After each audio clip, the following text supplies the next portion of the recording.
Laura could not speak. Everybody was waiting, and she could not make a sound.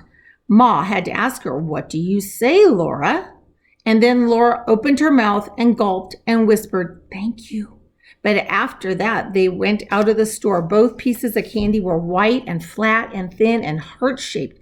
They were printed on them in red letters, and Ma read it. "Roses are red, violets are blue. Sugar is sweet, and so are you." Laura said only, "Sweets to the sweet."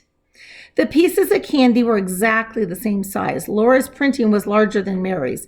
They all went back through the sand to the wagon on the lakeshore, and Pa fed the horses on the bottom of the wagon box some oats that he had bought for their dinner. Ma opened the picnic box, and they all sat on the warm sand near the wagon and ate bread and butter and cheese and hard-boiled eggs and cookies. The waves of Lake Pepin curled up on the shore of their feet and slid back with the smallest hissing sound.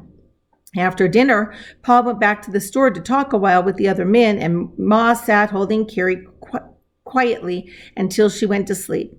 But Laura and Mary ran along the lakeshore, picking up pretty pebbles that had rolled back and forth by the waves until they were polished smooth. There were no pebbles like that in the big woods. When she found a pretty one, Laura put it in her pocket, and there were so many even prettier than the last that she filled her pocket full. Then Pa called, and they ran back to the wagon, for the horses were hitched up, and it was time to go home. Laura was so happy that she ran through the sand to Pa with all her favorite pebbles in her pocket. But when Pa picked her up and tossed her in the wagon, a dreadful thing happened. The heavy pebbles tore her pocket right open. Uh-oh. There they are.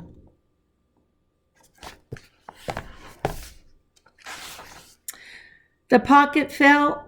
The pebbles rolled all over the bottom of the wagon box. Laura cried that she had torn her best dress. Ma gave Carrie to Pa and came quickly to look at the torn place.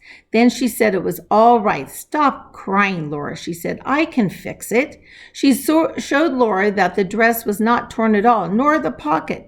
The pocket was a little bag sewn into the seam of the dress and hanging under it. Only the seam had ripped.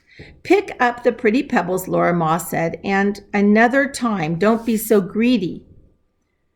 So Laura gathered up the pebbles, put them in her pocket, and carried the pocket in her lap. She did not mind very much that Pa laughed at her for being such a greedy little girl that she took more than she could carry away. Nothing like that had ever happened to Mary. Mary was a good little girl who always kept her dress clean, neat, minded her manners.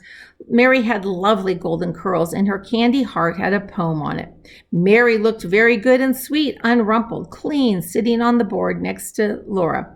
Laura did not think it was fair, but it had been a wonderful day, the most wonderful day in her whole life. She thought about the beautiful lake and the town she had seen and the big store full of so many things. The wagon jolted along on the homeward bound road through the big woods. The sun set and the woods grew darker.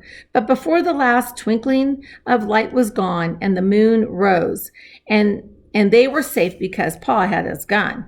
The soft moonlight came down through the treetops and made patches of light and shade on the road ahead. The horses' hoofs made a cheerful clippity-clop. Laura and Mary did not say anything because they were very tired, and Ma sat silently holding baby Carrie sleeping in her arms. But Pa sang softly, "Mid pleasures and palaces, though we may roam, be it ever so humble, there's no place like home." And that's the end for today. Tomorrow, chapter 10, is called Summertime.